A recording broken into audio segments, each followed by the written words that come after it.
Welcome to our 30 for 30 virtual environmental seminar. We're having 30-minute conversations with some great doers and thinkers in celebration of 30 years of the Outdoor Academy. OA is a semester high school program for 10th and 11th graders who want to take control of their learning, connect with the outdoors, and feel the support and responsibility of living in community with others. For 30 years, we've been doing just that, changing lives as part of the broader Eagle's Nest Foundation, where our mission is experiential education for young people, promoting the natural world and the betterment of human character. The Outdoor Academy is part of the Semester Schools Network, a coalition of similar programs, each with its own unique focus. I encourage you to find out more about this transformative model of education and check out the Semester Schools Network. At OA, our integrated focused curriculum has introduced nearly 1,400 alums to rich topics in the environmental humanities for decades.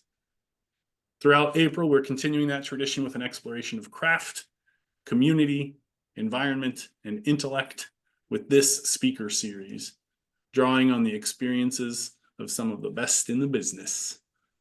If you missed our earlier conversations, please find the recordings of those sessions with Noam Pikelny, Don Chavez, Bill McKibben, Kate Stevenson at the Outdoor Academy's YouTube channel, where we'll upload a recording of this evening's conversation with Jim Merkel, my old friend Jim. Jim is the author of Radical Simplicity, Small Footprints on a Finite Earth. Many of you may have read some of that at the Outdoor Academy. It's the go-to guide for understanding ecological footprint.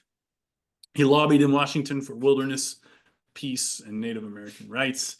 In 1994, he received the fellowship to research sustainability, which first took him to Kerala, India. The following year, he founded the Global Living Project and initiated the GLP Summer Institute, where teams of researchers attempted to live on an equitable portion of the biosphere.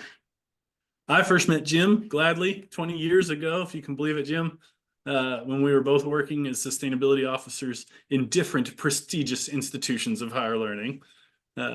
We later caught up to each other in Maine, where we teamed up with students to build a campus root cellar at Unity College to support a volunteer food bank farm project, and had so much fun. Jim's still there, Mid-Coast, Maine.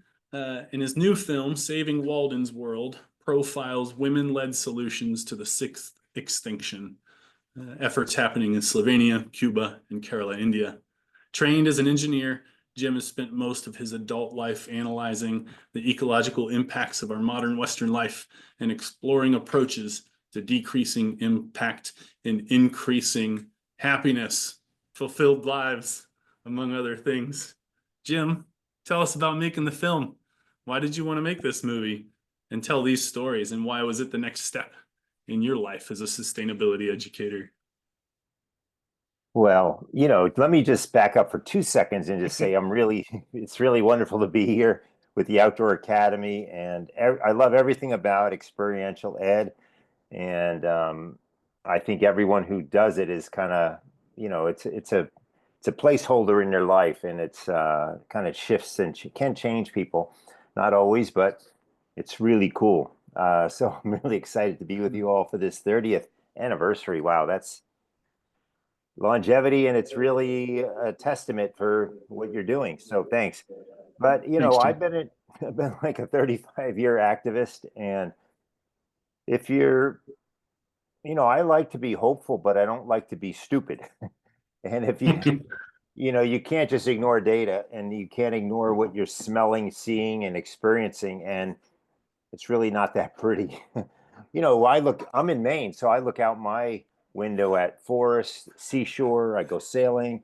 I'm always out enjoying nature, but when we look at the bigger picture, it's it's really wrenching what's happening to the planet. So back in 2015, I was thinking, when I started deciding to make this film, I was wanting to really expand on this idea of women's empowerment and what difference it makes for young women to have an amazing start in life. So what I was looking at is societies that really made the world different for women, and especially young women. And so that, for me, I can unpack that in a lot of ways, but I was wanting to see, where are the real powerful examples of whole societies who are doing kind of what you might do at the outdoor academy, learning all these hands-on skills of living more lightly, like your seven, what do you call principles? A lot of those principles,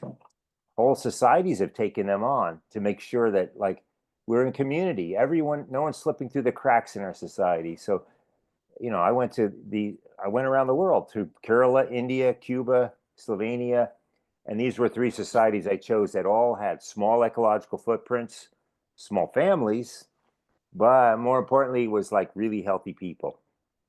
I mean, you could sit back and have like a couch, a clicker, a TV, and a carton of like mac and cheese, and have a pretty small footprint. If that's what everybody did in a little one-bedroom apartment, you'd probably have a small footprint. But some people may enjoy mac and cheese, but if you want to have a really exciting life, full of adventure, full of nurture, and live a small footprint, I just think it's the most exciting thing you could do because, like, there's infinite ways to have fun, right? Infinite of them don't create a harmful impact, but infinite of them do. So you still have infinity to choose from. And as an engineer, like infinity is exciting, right? So it's all up to your creativity of how much fun you want to have in your life and how much good you want to do for others. And those are infinite. So let me leave Jim, it at yeah. that. Yeah. Oh, I was really struck in the film too, just to see what you're talking about. And this is why I mentioned that happiness. These people seem to be living joyful, fulfilled lives. And certainly you're making some connections to what we do here at the Outdoor Academy. In our craft curriculum, we talk to students about making things you'll use, but also about making your own fun. That you don't have to be plugged in this way to connect, to have a good time, and that some of the best experiences are these analog moments that you make for yourself, the craft that you have. So again, struck by the joyful nature of people satisfying their daily needs that we saw profiled in your film.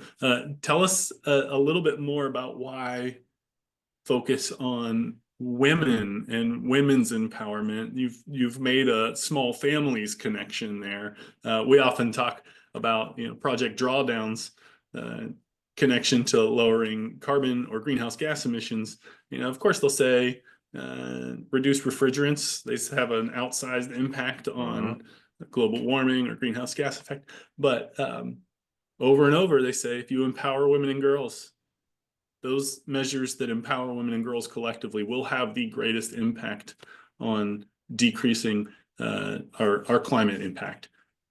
So why did you want to focus on women leadership, and especially those places with small families? Yeah. Well, part of it is personal. I'm one of 9 kids, if you can believe it. My mom and dad were like overpopulators.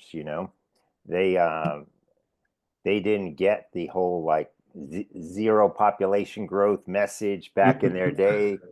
And, so they had 9 kids. And, my mom has given away more of my books, than anyone. She was like my biggest promoter when Radical Simplicity came out. And I'm advocating like small families in there, but really women's choice, not just like, hey, you should control your fertility, more like, hey, how many kids do you want to have, but what the researchers come up with is whenever women have opportunities, and it's usually for higher education, they're going to delay fertility. So in all the societies I chose to go to, in Kerala, India college it's a whole state of India. It's like 30 million people, the population of Canada or California, in one little state of India. But for 60 years, everyone can go to college for free. Like poor people can go. So in our society, we don't have that. Like if you're in Maine, rural Maine, 40% of our people are like at the poverty line. Their parents are not going to pay a penny for their college. So if you're a young girl, our teen pregnancy rate is like 3-4 times higher than Slovenia. because college is free there. College is Yeah. free for 60 years. So 3 generations of women have had exposure to higher education. And why is this so important? 16-year-old will have like all sorts of dreams, a boy Mm, or a girl, but the women maybe will want to be an engineer, a medical doctor, a poet, a writer, a businesswoman, a whatever.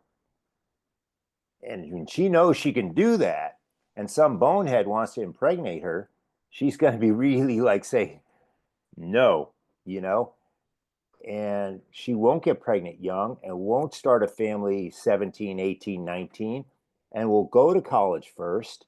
So when she gets out of college, then she may even want to go, like in all these societies, for a master's degree and then a PhD because it's yeah. all paid for. So then after 6, 7, 8 years, you have a lot of ideas of what you want to do with your life, not just becoming a mom. Like in Maine, Mm, for a rural woman, your way to adulthood, because you can't afford college, is I'm going to become a parent. mm, So what happens in Maine a lot of times is a lot of young girls get pregnant, their husband may leave them, and then they end up living in poverty. mm, They don't finish their college, and 40% of the women who don't have college in Maine are living in poverty. mm. And so it's a way out of the poverty trap, but it also slows the population curve in a profound way. And that's why women empowerment is so important around the world, because 120 societies now on the earth, nations are having close to replacement or below replacement fertility Mm. level. So a little bit like a little less than two child families or smaller. Yeah. And Yeah. it's where they have opportunity, Jim, I only caught a snippet of a radio broadcast today that seemed to be focusing on the American pronatal movement. But the premise is, the American fertility rates or birth rates are 1.6 as opposed to 2.1, the replacement rate. Right? And so the only reason that the American population is growing is because of immigration. Is the short snippet that I heard. Uh, you talk about access to education for women in Kerala, but it's not just these kinds of this kind of social mobility through education. There have been real structural changes, it seems, in that community and in that society that have allowed for the kind of democratic hmm attainment of a good life in other ways. So it's not just education, but they reserved seats for women leaders in government, and there have been all sorts of interesting financial models that help communities get small businesses off the ground. Can you tell us a little bit more about that system in Kerala in particular? Yeah. Kerala is mind blowing. So I was there in '93 as a researcher with a Mm, fellowship. And they, right after I left, about '95, what they did in Kerala was they started this democratic decentralization, they called it, right. where the funds were getting put into the small communities from the federal government and then in the state government. So then all these small communities started programs. And one of them was this thing called Kudumbashree, which was a microfinance scheme for women. And it's Right. like the Grameen Bank of Mohammed Yunus, who won the Nobel Peace Prize. But in Mm, Bangladesh, they found that if you give small loans to women, they always pay them back. And so mm, this was peer lending. So in every community in Kerala now, there's 4.5 million members of this mm, microfinance scheme. So that's like almost every single woman in the state who's is part of it. And why not men? Well, if you give money to man in Kerala, they're like our men, they're going to buy themselves alcohol or a little scooter for themselves. They're going to spend it on toys, and for mm, themselves. That's just the way men are wired to be a mm, little less altruistic. But the mm, women, they aren't doing that. You don't see the women buying themselves, they're not drunk on the corner and they're not buying themselves toys, and they're going to use the money to help their family they're going to take care of the elders, they're going to take care of the children, and they're tired of taking care of their husband, so like they want him to take care of himself, him to help with the life of the family, and to not be drunk and come home drunk, Mm. Mm. and participate as a really beautiful family member. And so they're calling on them, but this program became really powerful. So ever since, and then they did something where all these women now were getting uh, friendships in the community. Mm. They would make a loan to whoever needed it the most. After like a dozen women were meeting every month, putting money in their own bank account. But then after 9 months, 10 months, they say who in our group needs most help. And all they're going to use is like buy a sewing machine, get one more cow to milk, do something small, but it's going to help her economy. And the money goes into her pocket, not her husband's. Right. And so this was really changing the culture. So that's 25 years running. And so they spawn hundreds of thousands of small businesses. And when the people pay back the loan to their peers, the government gives them the whole original loan amount as like a bonus. That's not, they don't have to pay it back. So if you borrow $1,000, in 4 years you pay it all your people back, you get another $1,000. Mm. So everybody's Jim. successful. Yeah. Well, and I remember hearing as part of that democratic decentralization that they really cited two themes, and one was high literacy. Yeah. People there read, and the other was land reform. And so it struck me that when you went to discuss uh, things, peasants' power in Cuba in '59, right, that there was both in Kerala and in Cuba this moment. There was a kind of restructuring, and it struck me, and maybe correct me if I'm mistaken, but in Kerala it seemed like people took control over rebuilding the community, and they dissolved this particular caste system. They set up these kinds of social institutions, reserving space for women in government, for example. And while the peasant uprising and land reforms in Cuba looked a little different, they certainly were later restricted by, the embargo that Cuba has Mhm. had to make do in some ways with resources that they have. And so in a lot of ways, it maybe been forced into the kind of sustainability that you're investigating, a lower footprint. Is it necessary to have that kind of disruption or those kinds of limits in order to make the kind of progress that you're seeing in these communities?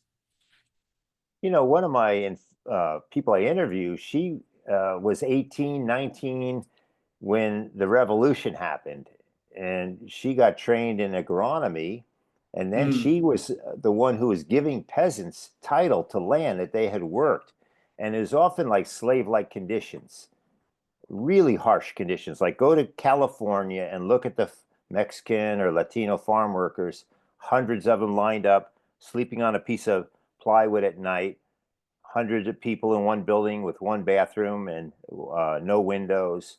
If you investigate, it's horrifying. Well, those were the conditions around the world for agricultural workers, but Cuba said no more.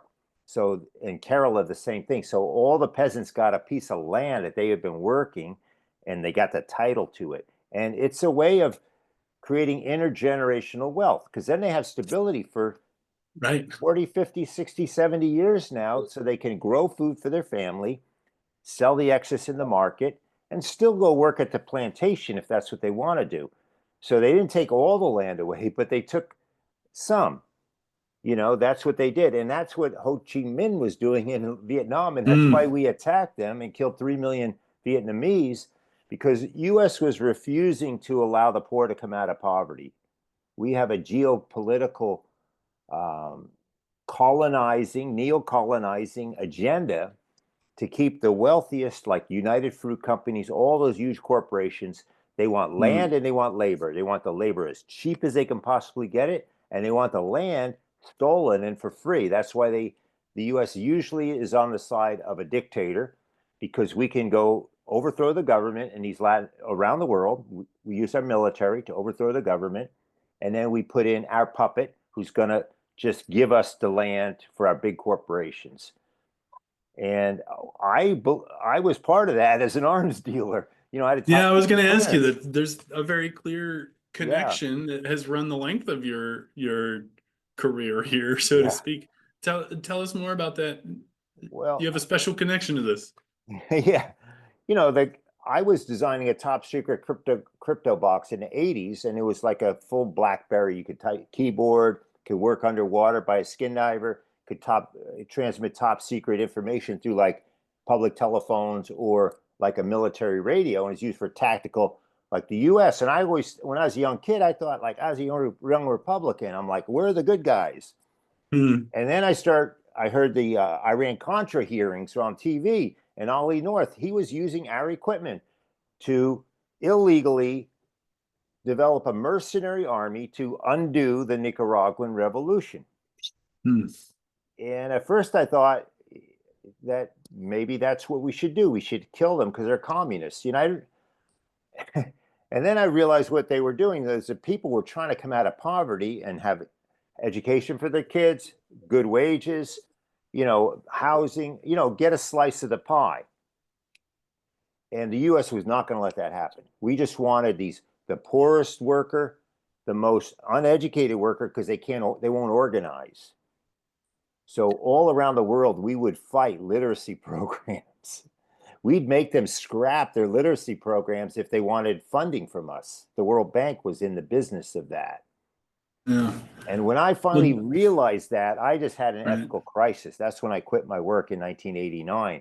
And Hmm. I just decided I'm going to do everything I can to undo what that's doing, to go against it. But I could never tell a secret because it's punishable by death if you divulge secrets. So I'll never do that. But I can still organize to stop, the US colonizing system that goes around the world. But Well, these, it's interesting. You were trained as an engineer and you're working on machines, right? But you got into the business of selling your machine, of supporting the sale of your machine, and had this moment. I also know that a big part of your story was just recognizing the impacts of the Valdez spill. And I've heard you speak so beautifully about these both of these as aha moments, right? One, the ethical kind of crunch of the work that you were doing, and second, the very real environmental impacts of this kind of global energy system. yeah. And it seems to have led you, with your engineer's brain, down this road toward understanding ecological footprint in a way that not a whole lot of Yeah. people had like put brass tacks to. I mean, you were really thinking about calculations for Hmm. how much your car really demands of the world. Right. I didn't want to be, my father was a very conservative guy, but he was like a manual laborer with a wheelbarrow. But the thing Mm, he didn't like was somebody who would be up on saying, let's not let anybody come into the community because we are already here. All these environmentalists who are like, mm. they just want to get for themselves and then live like an environmentalist. So then my dad would say, well, how did you get here? Well, I'd say, well, I rode my bike, Dad. And then finally he would be quiet because I'm walking my talk. But if you're polluting and you're talking about climate change, but you're polluting every day, he's got no patience for you. And so, like, I grew up with that idea. So then I thought, well, crap. I quit my work in 89. I want to live simple because I believe in it now after the Valdez spill. But how big is my footprint? And if I Yeah. can't know that, what right do I have to talk about it? So then I started digging into how to figure out how big is my impact. That's when I met all the people doing the footprint work out in British Columbia back in like 94 is when I met all those guys, 1994. And I'm like, Yeah. this is what I've been looking for. So then I really got into it because I could measure and I could say, this is my slice of the biosphere. Mm. And I don't want to take more because I want to make sure there's enough for everyone on Earth, for all the species on Earth, and for the next generation. And so that's been my 35-year experiment to see if I could do Yeah. it. And a good one. And what I love that kind of connects is, Jim, I gave radical simplicity to my son, who's about Walden's age. Walden is Jim's son, for whom the film is named. And he read the thing, and said, this is all fine and good. And so we joined a video webinar much like this after the screening of one of this film that Jim made. So Jim was really partly the inspiration for the way that we've run this series. So I want to thank you for that. And Addis asked you in that Q&A, all that's fine and good about an individual's impact. What about the social institutions? What about the social needs? And your film is the answer to that question in a lot of ways. It's like that communities can band together. They can support one another in meaningful ways that have low impact on the earth. So thank you for both that lesson of the book and my individual impact on the environment, but also the importance of the social structures and the community ties that make life worth living. Yeah, exactly.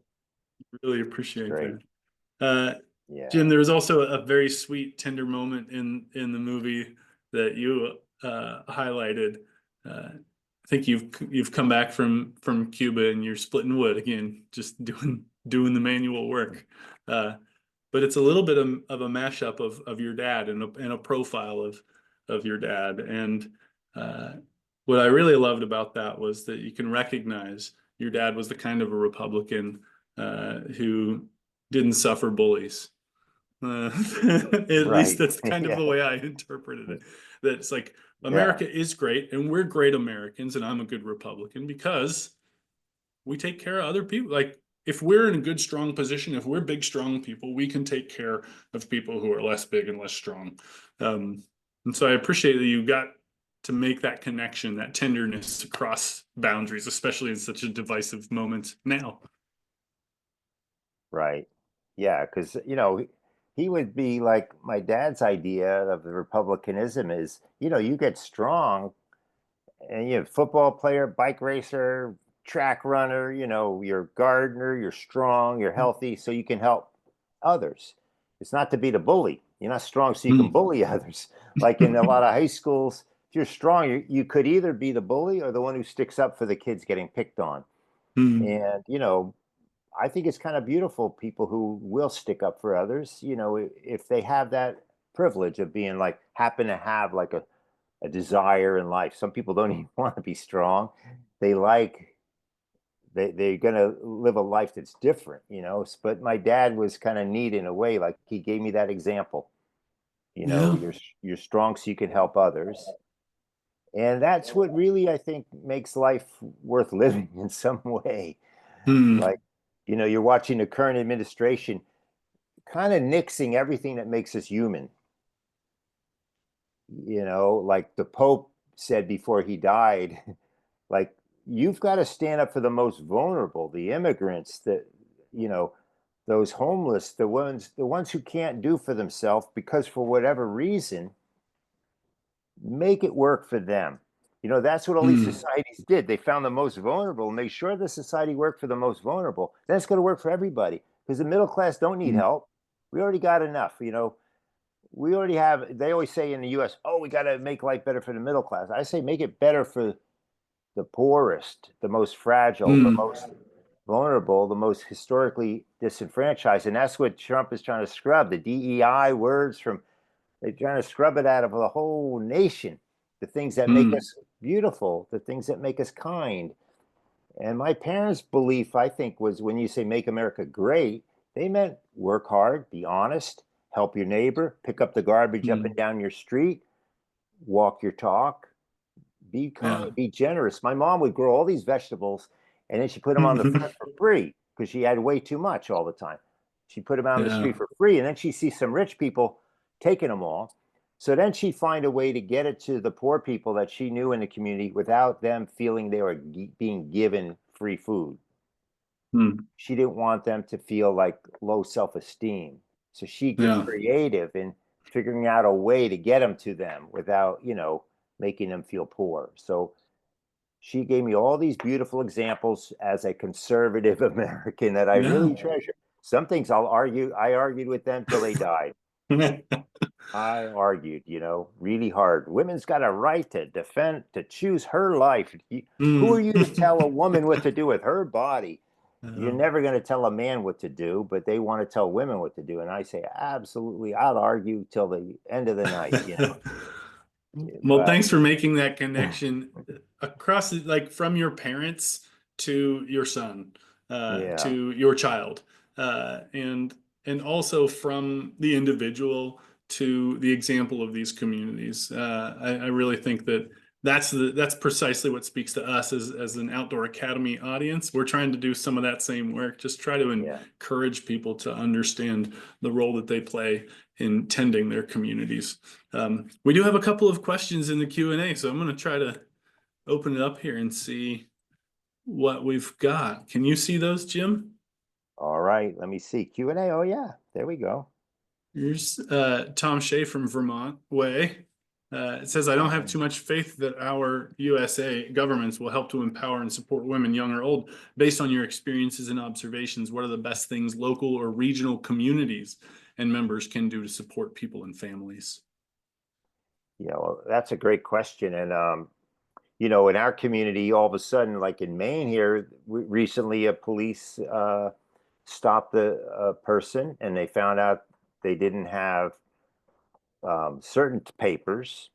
And the police called ICE, and now the guy's in detention. But did they have to call ICE? Mm, We don't want our police to be imprisoning. No one's a criminal. You know, everyone's innocent till proven guilty. No one needs to be put in a cell chain with chains around their waist and around their legs, and then driven all over the country to 3 different prisons, and then not being able to make calls and all this. So we are trying to do it in our own community, work with the sheriffs, with the communities mm, to adjust policing policies. And we have local um, groups who work to help young women make decisions. There's groups. If you just look, if you're a young woman and you want to go online and Google to try to find some place to help you if you got pregnant and you're 17, there's about 2 or 3 for every one legitimate center. And they're mm, parading themselves as like all, you can't find the words in their whole website and everything. But what they're going to do if you go in is they're going to tell you to have the baby. And they're going to tell you to put it up for adoption, or that you're 17. Oh, sure, you're going to be a great mom at 17. And they're going to not tell her anything about her other options. So, you know, that's the other thing is we have the centers too, you know, so we need to let people know and really work. But also, you know, our nation was really ready to elect Bernie Sanders twice. He was mm, really ahead in both polls until one time the Democratic Party pulled the rug out from under him. The second time the media turned on him really hard, just like James Carville is doing right now, saying, oh, we got to ignore Bernie, that he's getting 20,000 people to these rallies and AOC. mm, They are afraid of that. There's a certain parties afraid, but that messaging, people are really, I think our neighbors, although some of them went for Trump because they didn't like the Democratic Party as being so like corporate orientated, and but then they chose someone who was even more. mm. But I think we have that sensibility. So I don't think we have to fully throw in the towel, or we shouldn't, on national politics to really get Trump out in the midterms and then and at least win the Congress back. You know, we have to win the Senate and the House. But a lot of things we can Well, do locally. And then I don't, you know, I don't think we have the luxury. It's like I don't like doing dishes, you know, but I shouldn't say that too loud because Walden could hear me. And I don't like politics really, but I don't say that too loud because if someone's doing it in my community, if I don't like it, bake cookies for them, like do something for them who are doing it, and just give them a back rub and say thank you, thank you. Don't say, oh, I hate politics. Oh, I hate politics. I'm just going to grow my potatoes and sit in a hole until the tanks run down your street. And you don't think they will. They're pulling young kids off the street who protested against a genocide. Mm, And mm, the people who show up to those rallies who are anti-Semitic are the skinheads, the really right-wing conservative. That's who are the people causing the trouble. But they're going after the ones who are the peace mm, and love people who are concerned about just annihilating ethnic cleansing in Gaza. mm. So Yeah. they're Well, I really doing. appreciate Yeah, the question, Tom and yeah, Jim, to summarize your answer a little bit, it feels like yes, we've got to do these things on the local level, but it doesn't. That's not an invitation to disengage from the bigger conversations. yeah, And again, I see so beautifully that it is the global political market context that in which you situate the individual personal work. And so I yeah, think if anything, you're the example of it, right? It's biking to town. It's growing your potatoes at home. It is splitting your wood. That's meaningful, joyful work in a life. That's what makes a life. But yeah. it's also understanding that we have a role to play in sharing the kinds of stories that you're sharing. I wonder, you've profiled these communities abroad. Katie asks, what community organizing and sustainability living projects in the US are exciting to you right now? Who's walking the walk here? Yeah, well, there's a ton of people. You guys all are down in Outdoor Academy, but then there's a lot of like I'll just put this up, Common Ground shirt, and Yeah. that's a huge organization here in Maine with like a fair that's just will rock your socks. Like 60,000 people come over a weekend, but they've changed the landscape of our state with respect to Hmm. organic farming and gardening. So there's alternative communities, but then like there's also big initiatives that people have put together that can be pretty powerful over a longer period of time if you keep them going. Yeah. And they, right now, like, because I was doing apprentice programs, so like organizing them through a permaculture Yeah. center up here in Brooks, Maine. So we'd have Yeah. some apprentices would apply, and we'd accept them for about a 10-month position. So they'd plant the seeds all the way to harvest. So it'd go from like April to October, the apprenticeship. But we were getting students with master's degrees, Yeah. who already had 6 years behind a desk and starting to get that pear-shaped body, and they were like not having fun. And so they say, what could I do different? So they wanted to come to and be an apprentice and learn organic farming and then be part of the food system. So we were not selecting people who just wanted to homestead. We were selecting people who wanted to be part of changing food deserts across the country and engaging in food policy, Mm. healthy food policy. So that was really neat. So now, like, we have a contra dance in town, and what's kind of become almost mind blowing. If you go there, there's like 200 or 300. Their dance floor is full of people in their 60s and 70s, like me, gray hairs, and then there's these 20 to 20-year-olds. 35, 20 to 35, and they got their kids on a sleeping bag in the back, and the couple they're dancing their butts off.